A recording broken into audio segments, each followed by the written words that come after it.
বল্টু দেখ দেখ ওখানে কি জানি নড়াচড়া করছে। চেংটু তুই এত ভয় করিস? দাঁড়াও দেখছি আমি ওখানে কি আছে। এখানে তো খরগোশ দেখতে পাচ্ছি। ওরে বাবারে, আমি তো ভয় পেয়ে গিয়েছিলাম। খরগোশ দেখে তুই এত ভয় করিস? চেংটু ওই দেখ অনেকগুলো ঢেকি শাক দেখতে পাচ্ছি। এই শাকগুলো আমি এখন সব তুলবো। চেংটু শাকগুলো দেখ অনেক সুন্দর, এগুলো খেতে অনেক মজা লাগবে। বল্টু এতক্ষণে আমি অনেকগুলো শাক তুলে ফেলেছি। চেংটু এতক্ষণে আমিও অনেকগুলো শাক তুলে ফেলেছি। চল তাহলে এবার বাসায় যাব। এই ঢেকি শাক দিয়ে অনেক সুন্দর একটা রেসিপি তৈরি করব।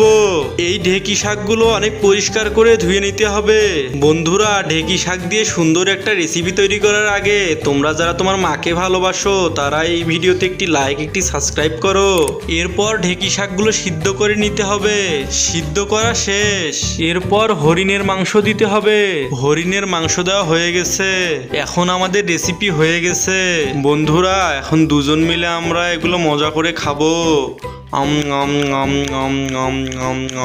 বন্ধুরা, এগুলো খেতে অনেক মজা হয়েছে।